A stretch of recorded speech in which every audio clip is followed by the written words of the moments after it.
Roughly 110 million years ago, Super Croc stalked the banks of a river, coursing through what is now arid land. Super Croc was an ultimate stealth predator, ambush predator.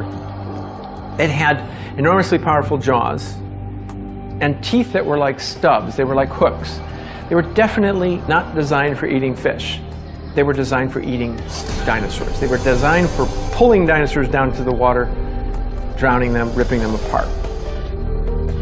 And the tail is like, I don't know, it's like the trunk of a sequoia. It's too big to wrap your arms around. It's absolutely monstrous. They probably had bite forces perhaps as high as 20,000 pounds or something like that, and God knows what kind of pressures they were generating.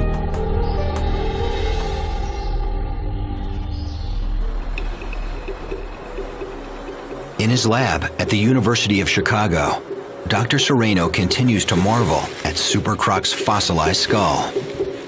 This is the most complete skull of a giant Super Croc ever found. It's 6 feet long, weighs about 700 pounds. The back end of the skull is here. Here's the two eye sockets. They're sort of raised up. Here's the snout. Here's the big opening for the nose. The animal is basically a magazine of teeth. This is the root. The dark part is the crown. This is the part that sticks out. This is a replacement tooth. So most of the tooth is actually in the jaw. When you put this into the skull, you realize that the snout is like a machine gun of teeth. There's teeth going down to each side, filling the snout. And they're being replaced all the time as they break off and wear. Just from the teeth, you can tell quite a bit about what the animal was eating. And this is not a fish-eating tooth.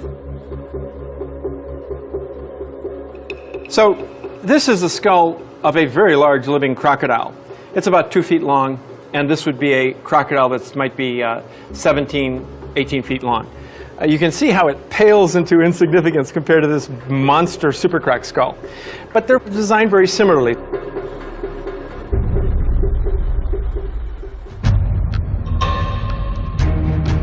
So, how big was Super Croc?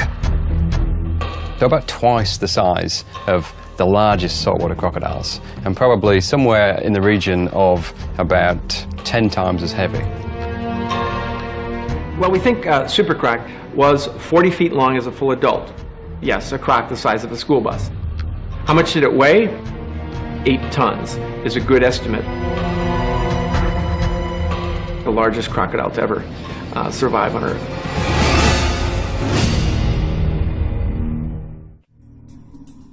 In Australia, croc catcher Robbie Risk and his partner are relocating 2 saltwater crocodiles from Darwin Harbour to a nearby croc farm. Ah, here they are in their new home. Here we go, yeah. So, 2 nice crocs. Yep. 2 very nice ones. One female, one male. Oh, female, eh? Yeah, one female. Oh, they'll be very pleased with that. Yep. We'll just lift them up and put them straight in. 2,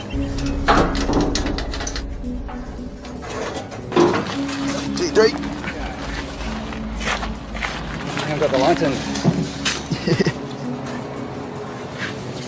Nice. 1, 2, 3. With the crocs off the truck, Robbie heads back to the harbour to continue his work monitoring the traps. Right, now there's a bit they're not going to like.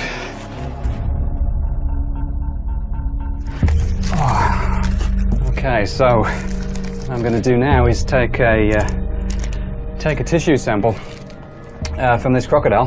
These Dr. Britton hopes the tissue samples will yield genetic material for his DNA map of Darwin's croc population. And this is basically just cartilage, but it's got some genetic tissue in it. So what I'm going to do is use one of these biopsy punches and just take a bit of that tissue and store it in one of these vials. And then we're going to do some analysis on it to find out if we can determine where this crocodile came from.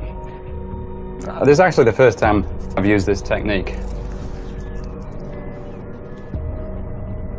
Okay, that worked a bit better.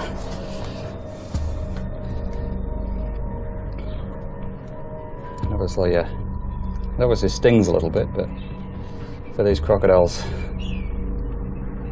they've got such thick skin. It's probably a bit like us having an injection.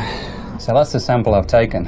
It's just basically a hole through the scoot, and it's just connective tissue really, but we can get some genetic information from this.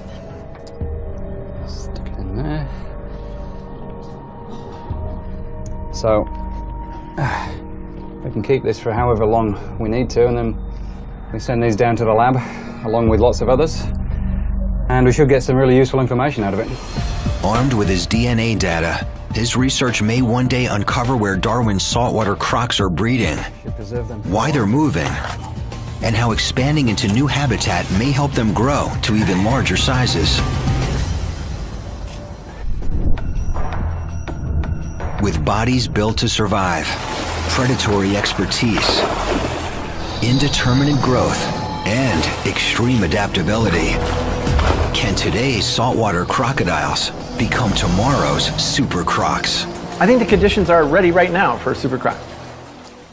In warm climates, the very largest river systems, I think, could support a huge crocodile.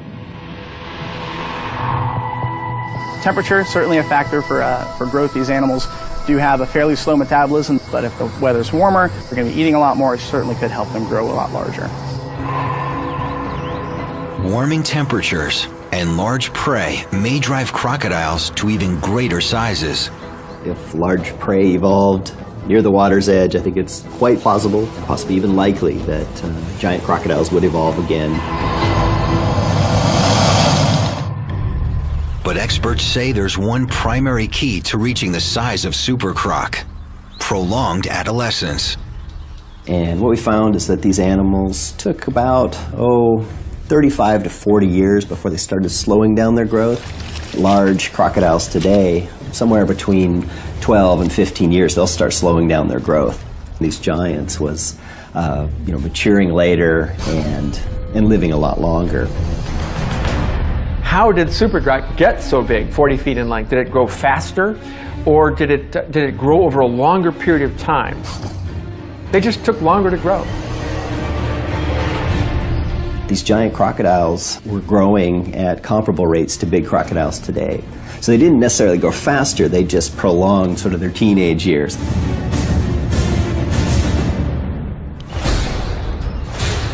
With the right circumstances and an extended adolescence, modern crocs may someday morph into future giants. Body size is one of the easiest things for evolution to change. Just a handful of genes, a couple of glands going on and off at different times, and you can enlarge yourself beyond what you once were. What happened during crocodilian evolution is on about 6, 7, maybe even 8 occasions. Crocodile lineages reach gigantic proportions, animals 35 feet or more. The propensity to become a giant is always present in the crocodilian lineages. Life is not constant, life will change. And it may be possible that in the future, something as large and impressive and awesome as Sarcosuchus might one day exist again. So, how big can it get? If future salties size up to super croc proportions, this is what a croczilla might look like. A fearsome predator clocking in at more than 12 meters, 7,000 kilograms. With a tail almost 5 meters long, a near 2-meter skull, teeth like railroad spikes, and jaws capable of biting down with over 9,000 kilos of pure predatory force.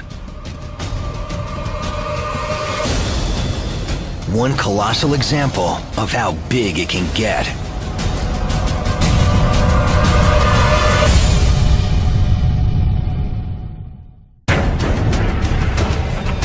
They find her remains. Bite marks indicate her killer was a crocodile, measuring about 3.5 meters. Trained crocodile catcher Robbie Risk was part of the search team. That was a really emotional event. And that took about a day to find any remains. When we did, it was something that you don't really want in your head. Groups of armed officers scour the area, setting traps throughout the floodplain, but they never find the culprit croc. Though attacks like this are rare, salties probably kill about 6 people a year. Yet officials estimate there are up to 150,000 of them moving from rural tidal rivers into Darwin waters.